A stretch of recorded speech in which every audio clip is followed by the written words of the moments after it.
In this video, we are going to take a look at how you can tell if a book could be considered scholarly. So we're starting off here on the library resources page in Wired, which we can get to by clicking on the library link here. And we're going to go to the library catalog, linked right here. One of the nice things about our library catalog is that we include records not only for our print books, but also for many of our ebooks and audiobooks. All of the records for books that are in either our Gale eBooks platform or in Overdrive will also come up in a search of the catalog. Although we're probably primarily looking for print books here. So let's say that we are researching Generation Z. Up in the basic search box at the top, we could just type in Generation Z and get a list of results. So as we are looking at these books to determine whether they are scholarly or not, we are going to look at primarily three things. One is the author's credentials. Is this person a scholar in the field? Oftentimes a professor. Then, is this published by an academic publisher? Often, but not always, university presses, which will literally have the words university press in their names. And then also, does this book include references? A bibliography, sometimes footnotes, although not always, but definitely they are citing references. So these are the three things we're going to be keeping an eye on.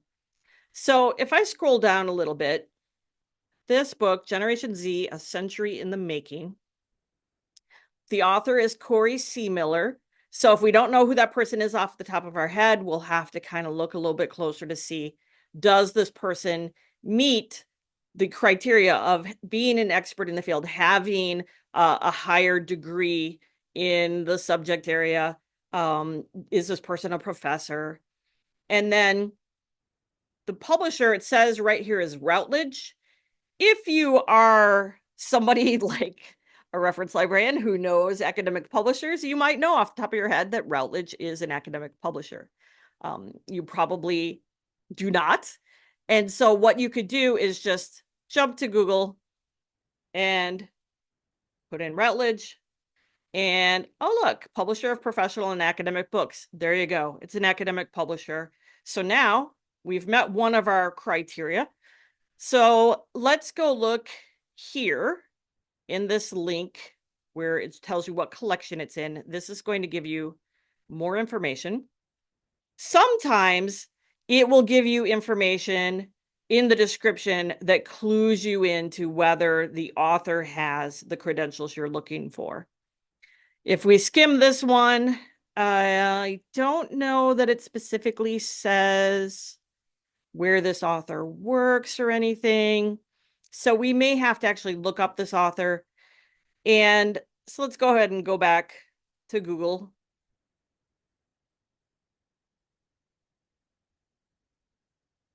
So now we'll put in Cory C. Miller.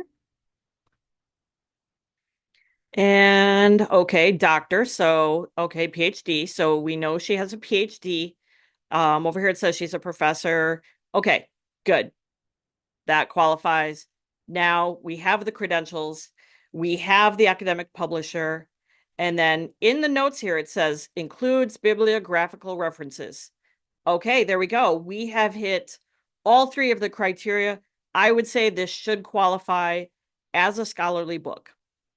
One thing you can do if you see a book that is the type of book you might want to use for your research, you may want to consider looking at whether we have other books by the same author. So you can click on the author's name and you can see we do have a number of other things by that author. I'm going to go back to our original results. And so here are some of the other books by this author. Now, here's where it gets tricky. We already know this author. So we know that she qualifies as somebody who could write a scholarly book. However, the publisher, it says independently published. The one below it, also by the same author, it says CreateSpace Independent Publishing Platform. Most of the time, if you tell me a book is independently published, I will tell you that's not a scholarly book. However, we already know this author's credentials.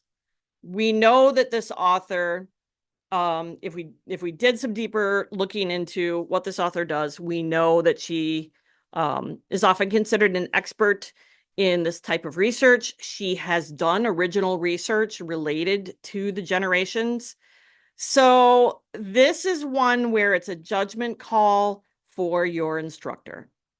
It depends on what your instructor's intentions are when he or she says it has to be a scholarly book. What are the goals of the assignment? Does it have to be from an academic publisher, or does meeting these other criteria maybe qualify well enough for the purposes of the assignment? So that would be a question for your instructor. So let's look a little bit further just at a couple other examples. We have this one, Generation Y, how boomers can lead and learn from millennials and Gen Z. We see that this is a university press, so we know that this is an academic publisher. And we can probably reasonably assume that this author then is an academic, a professor, a scholar. If we look this person up, actually, we will find that he does, in fact, he is a professor. And again, if we go into this link here, it says includes bibliographical references. So this book also, I would argue, qualifies as scholarly. And then if we look down a little bit further, there's another one that's a little bit of a gray area.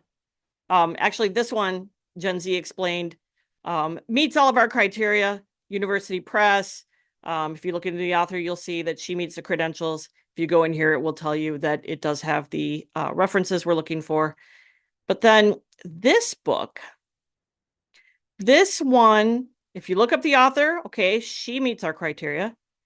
If you go in here, you see it does include bibliographical references. Okay, so 2 out of 3.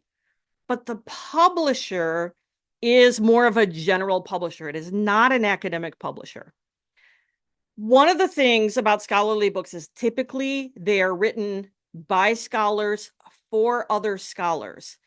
This book is, it summarizes and analyzes a ton of research that's been done.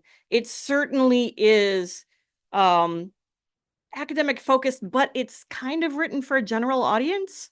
So this may not really fully qualify as a scholarly book. But again, depending on your instructor, depending on the assignment, they may say, well, you know what, this still really falls into the category of what I'm intending for you to use as sources for your research. So it's always worth asking, basically, is my point.